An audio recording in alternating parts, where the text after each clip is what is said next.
मुकेरिया के नौजवान ने देश और पंजाब का नाम किया दुनिया में रोशन। अमेरिका की सेना में मेडिकल स्पेशलिस्ट भर्ती होकर विनोद ठाकुर ने गांव हरसे मानसर का नाम चमकाया। जिला होशियारपुर के हल्का मुकेरिया के गांव हरके मानसर के 29 साल के नौजवान विनोद ठाकुर ने अमेरिका की फौज में बतौर मेडिकल स्पेशलिस्ट भर्ती होकर गांव हरके मानसर का नाम पूरे भारत में रोशन किया है। इस बात का पता चलते ही इलाके भर में खुशी की लहर है।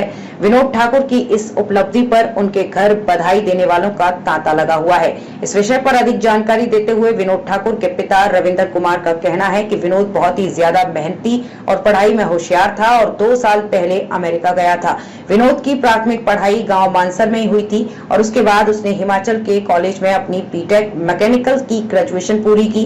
विनोद के पिता रविंदर का कहना है कि बाद में रविंदर अमेरिका पढ़ाई के लिए चला गया और वहां उसने खूब मेहनत से अपनी पढ़ाई पूरी कर अमेरिका की सेना में बतौर मेडिकल स्पेशलिस्ट भर्ती हो गया।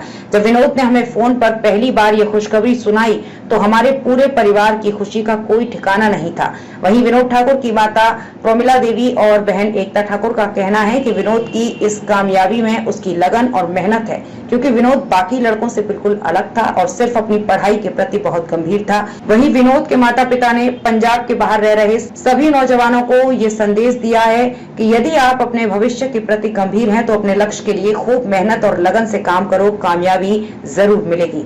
हाँ जी, मेरे बेटे विनोद ठाकुर का जन्म 4 सितंबर 1994 ਨੂੰ ਮਾਨਸਰ ਵਿੱਚ ਹੋਇਆ ਸੀ ਤੇ ਮੁੱਢਲੀ ਸਿੱਖਿਆ ਮਤਲਬ primary education local Mansar school ਤੋਂ ਪ੍ਰਾਈਵੇਟ ਸਕੂਲ ਤੋਂ ਕੀਤੀ।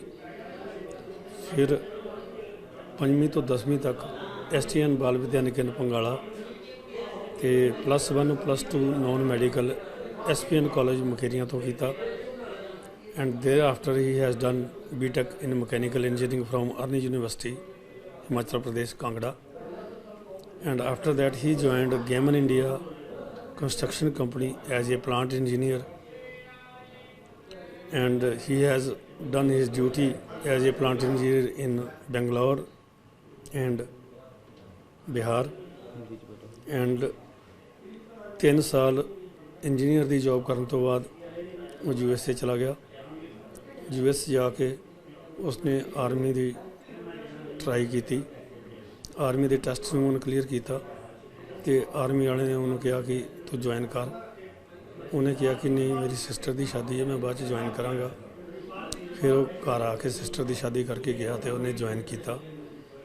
तो पिछले कल उन्हें अपनी रिक्रूटिंग ट्रेनिंग पूरी करके आर्मी ग्रैजुएशन की डिग्री उन्होंने मिली तो बड़ा फख्र महसूस होया जिस वेले आर्मी ऑफिसर ने अनाउंस किया कि specialist Vinod Thakur is mechanical engineer. Promila Devi ji, बेटा अमेरिका विच आर्मी च भर्ती होया। हाँ जी। जो तुहानूं पता लगता है उस टाइम कितनी खुशी महसूस करते? हाँ, बहुत ज़्यादा खुशी होई कि चलो बेटे ने मेहनत की ही कामयाब होया। ਤੁਹਾਡਾ ਇਹ ਦੱਸੋ ਮੈਨੂੰ, ਤੁਹਾਡਾ ਮਾਂ ਪੁੱਤ ਦਾ ਰਿਸ਼ਤਾ ਜਿਹੜਾ ਹੈ ਦੁਨੀਆ 'ਚ ਸਭ ਤੋਂ ਅਨਮੋਲ ਰਿਸ਼ਤਾ ਹੁੰਦਾ ਹੈ। ਹਾਂਜੀ। ਬੇਟੇ ਦੇ ਬਾਰੇ ਦੱਸੋ, ਬਚਪਨ 'ਚ ਕਿਸ ਤਰ੍ਹਾਂ ਦਾ ਸੀਗਾ ਔਰ ਕਿੰਨਾ ਕੁ ਮਿਹਨਤੀ ਸੀਗਾ? ਅੱਛਾ ਹੈ, ਕੋਈ ਸ਼ਰਾਰਤ ਨਹੀਂ ਜ਼ਿਆਦਾ ਕਰਦਾ ਹੈ ਕਿ ਸਮਝਦਾਰ ਹੈ, ਸ਼ੁਰੂ ਤੋਂ ਹੀ ਜਿੱਦਾਂ ਕਹਿੰਦੇ ਸੀ ਉੱਦਾਂ ਹੀ ਮੰਨਦਾ ਹੈਗਾ।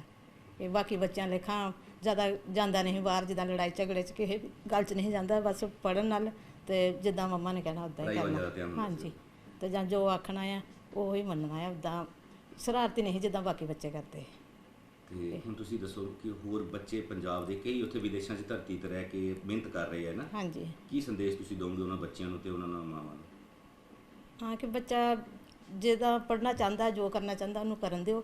ਉਹਦਾ ਜਿੱਧਰ ਟਾਰਗੇਟ ਹੈ ਕਿ ਮੈਂ ਇਹ ਕਰਨਾ ਹੈ ਤੇ ਉਹ ਕਰਨ ਦਿਓ, ਆਪੇ ਕਾਮਯਾਬੀ ਮਿਲੇਗੀ, ਭਾਵੇਂ ਲੇਟ ਮਿਲੇ, ਕਿ ਕਾਮਯਾਬ ਹੋਣਗੇ ਜ਼ਰੂਰ।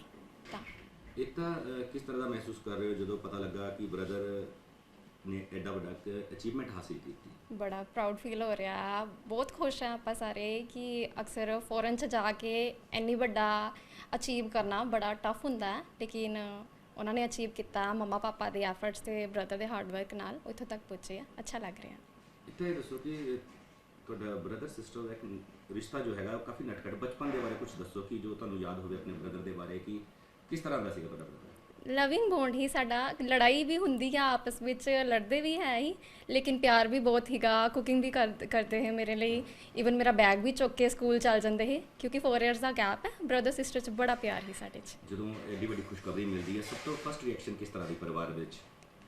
ਇਮੋਸ਼ਨਲ ਫੀਲਿੰਗ ਵੀ ਹੈ ਹੀ, ਸਭ ਦੇ ਅੱਖਾਂ 'ਚ ਟੀਅਰਸ ਵੀ ਹੈਗੇ ਹੀਗੇ, ਕਿਉਂਕਿ ਵਿਸ਼ਵਾਸ ਨਹੀਂ ਇੱਕ ਹੁੰਦਾ ਪਿਆ ਸੀਗਾ ਕਿ ਸੱਚੀ ਇੰਨਾ ਕੁਝ ਅਚੀਵ ਕਰ ਲਿਆ ਹੈ। ਵਿਕਰਾਂਤ, ਤੁਸੀਂ ਵੀ ਇੰਡੀਅਨ ਆਰਮੀ ਵਿੱਚ ਆਫੀਸਰ ਹੋ, ਹੁਣ ਤੁਹਾਡਾ ਕਜ਼ਨ ਜਿਹੜਾ ਹੈ ਵਿਨੋਦ, ਉਹ ਵੀ US ਆਰਮੀ ਦੇ ਵਿੱਚ। ਤੁਸੀਂ ਕਿੰਨਾ ਕੁ ਟਫ ਮੰਨਦੇ ਹੋ ਜਿਹੜਾ ਕਿਉਂਕਿ ਇੰਡੀਅਨ ਆਰਮੀ ਦੇ ਵਿੱਚ ਵੀ ਆਫੀਸਰ ਕੋਈ ਹੋਣਾ ਛੋਟੀ ਗੱਲ ਨਹੀਂ ਹੈਗੀ, ਔਰ ਵਿਨੋਦ ਅੱਜ ਅਮਰੀਕਾ ਵਿੱਚ ਭਰਤੀ ਹੋਇਆ, ਕਿੰਨਾ ਕੁ ਦੇਖਦੇ ਹੋ ਤੁਸੀਂ ਕਿਸ ਤਰ੍ਹਾਂ ਇਸ ਤੋਂ ਸਾਲ? फर्स्ट ऑफ ऑल मैं यही कहूँगा कि देखो, चाहे तो इंडियन आर्मी हो चाहे तो US आर्मी हो, टफनेस इज सेम, ठीक है।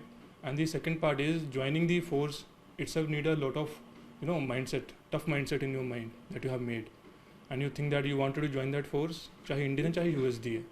if you are joined, you are already being tough, and उस तो बाद I would say that yeah, it's always seems a difficult path when you go through the training phase is always seems a difficult part, but I would say that it is the family support that supports you and makes a mind of the individual way much more tougher.